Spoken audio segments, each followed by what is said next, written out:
Muito bem.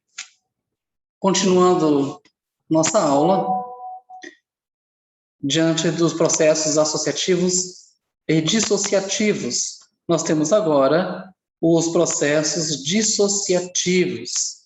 Quais são esses processos? Bem, nós temos que ter sempre à nossa frente a ideia de que na sociedade, nos grupos sociais, existirão sempre as pessoas que não irão colaborar. Ou então teremos sempre aquelas pessoas que irão causar confusão. Faz parte. Como diz um grande filósofo brasileiro, professor Dr. Lúcio Pachter, é o fundador da filosofia clínica. Ele diz que a fauna humana é muito rica. Exatamente. A forma como as pessoas veem a sociedade, como fazem a sua leitura de mundo, ela é muito diferente umas das outras. De algumas nós teremos o respeito, a consideração, a tolerância até. E de outros indivíduos nós teremos a hostilidade. De alguns nós veremos o pior da natureza humana. Mas isso faz parte do processo. Então, vamos encontrar agora no nosso material os processos associativos e dissociativos. Nós paramos na conciliação, onde nós tínhamos a mudança de sentimento, e a diminuição das hostilidades, mas nós vamos encontrar nesse processo daquelas pessoas que rejeitam, e sempre existirão, que rejeitam as regras, que dizem que as regras foram feitas para serem quebradas. Não, as regras não foram feitas para serem quebradas. As regras foram feitas para nos libertar dos vícios. Que vícios? Vamos trocar por um sinônimo. Os defeitos, os problemas, a forma errada de viver. É por isso que as regras existem. Tomemos como exemplo as regras, as leis de trânsito. Ela não vem para ser quebrada. Imagine o caos que seria vivermos numa sociedade onde não se respeita a regra. Imaginem com regras, com leis bem claras, estabelecidas, já existe quantas mil mortes durante o ano em nossas ruas. Bem, quais são os processos? Os processos dissociativos. Aquilo que nos separa. Quais são? A competição. Bem, é uma disputa de interesses entre grupos, entre indivíduos também. Ela é regulada por normas, não havendo formas de violência ou força bruta. A política partidária, ela é um processo social onde existe uma competição entre grupos distintos, grupos sociais, os partidos que seguem suas linhas ideológicas, são regulados todos por normas, que são as leis características do processo eleitoral. Existe uma legislação para isso. Não deve haver formas de violência, de ameaça para o eleitor. E nem o uso da força bruta. Nós temos exemplos na política brasileira em regiões onde candidatos à vereança são muitas vezes mortos, são alvejados na frente de suas casas, na frente de seus trabalhos, dos locais de trabalho, na frente de seus familiares, mortos por competidores, por bandidos competidores. A disputa política partidária, ela deve ser saudável no campo das ideias, das discussões. Essa é a ágora, essa é a praça aonde as ideias são postas e discutidas. Bem, é somente pela competição? Bem, não nos esqueçamos que o Enem é uma competição. São indivíduos buscando os seus interesses. E tem regra. Tem que estudar. Tem que se esforçar. Mas, professor, é um processo dissociativo? Ele é um processo dissociativo e injusto quando ele propõe a mesma regra para pessoas que não tiveram as mesmas condições. É diferente alguém que tem acesso à internet de qualidade, livros, professores particulares, e aquele que conta somente com seu professor na sala de aula, com alguns livros. Alguém vai dizer, professor, as bibliotecas públicas estão à disposição, sim, mas as bibliotecas públicas, elas não são atualizadas. Elas são alimentadas de tempos em tempos.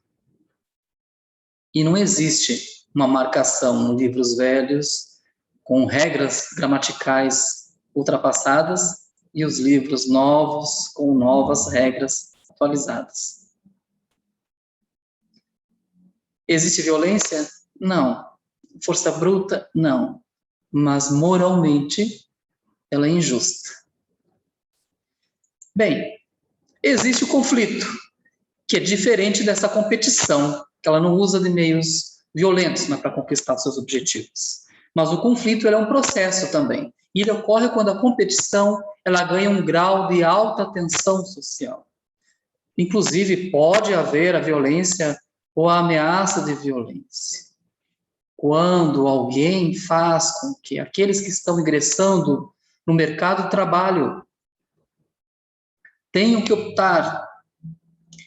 Você quer trabalho com salário todo mês, mas sem as garantias conquistadas pelos trabalhadores durante toda a história que nós conhecemos dos direitos trabalhistas? Quer teu trabalho, quer teu emprego com teu salário limpo, mas sem seguranças dos direitos trabalhistas? Isso é um conflito. Isso é o uso da ameaça. Sim, isso é coerção. Ou tu trabalha e recebe teu salário, ou tu fica desempregado com os teus direitos abanando. É justo? Não. Vamos pegar do latim a expressão diabolus. Diabo é divisão, exatamente. Aqueles que têm direitos respeitados e não largam dos seus privilégios, que passam a ameaçar ou a fazer uso da coerção para que outros trabalhem nas condições propostas e não aquelas ideais. Como, dentro desse processo, um líder conseguia desenvolver uma nova sociedade com indivíduos que já fazem parte desse grupo. Imaginem alguém liderar, alguém governar o Brasil neste ano com pessoas que já têm seus hábitos. Bem, isso é difícil? Claro que é, mas não é impossível. Tem que haver uma forma, tem que haver uma solução. Porque são indivíduos que já vieram de outra sociedade. Convivem conosco? Sim, mas a forma de pensar é uma forma de uma outra sociedade. Por isso, pode ser que esses hábitos, né, dessas pessoas, elas se modifiquem, mas também quando o indivíduo vai viver numa sociedade e gradativamente ela se incorpora a ela, mas é quase impossível modificá-los, a não ser que a nova sociedade ela ofereça padrões de comportamento que o recém-vindo possa aprender direta e objetivamente. Esse exemplo dos direitos trabalhistas, ele ilustra muito bem isso. Existem grupos privilegiados que não largam o osso. Não. Eles vão mudar de comportamento? Não. Eles vão mudar de pensamento e vão adquirir uma determinada consciência? Não.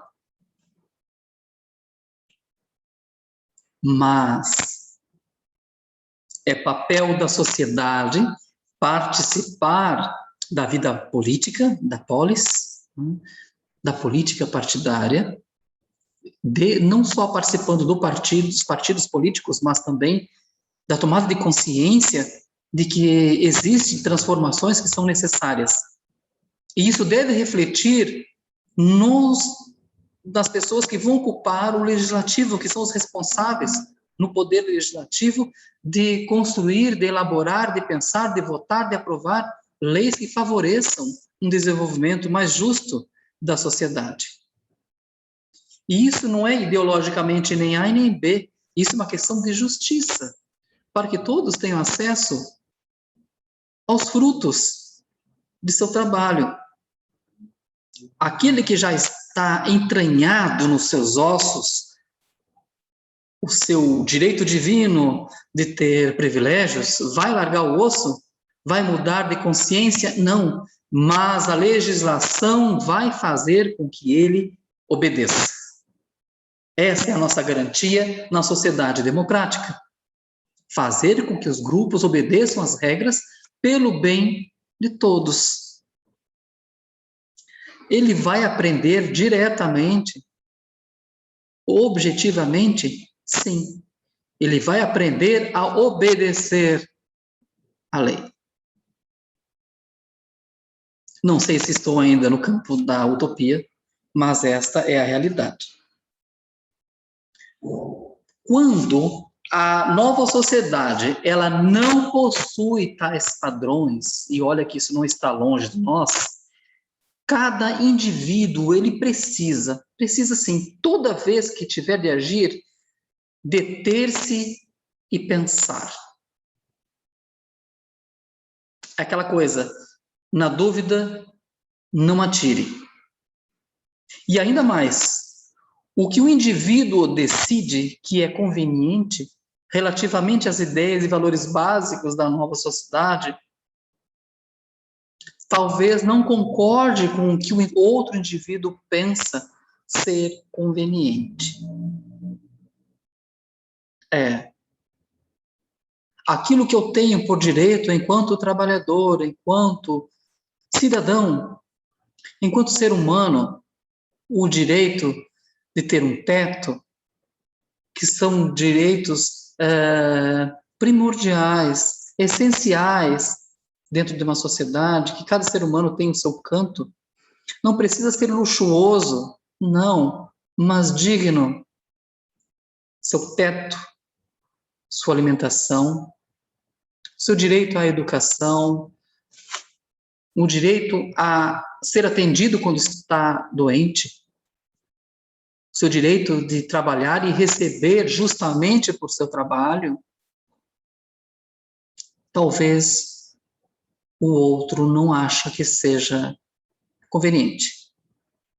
Quando eu digo que o outro também tem direito ao entretenimento, isso não é um privilégio.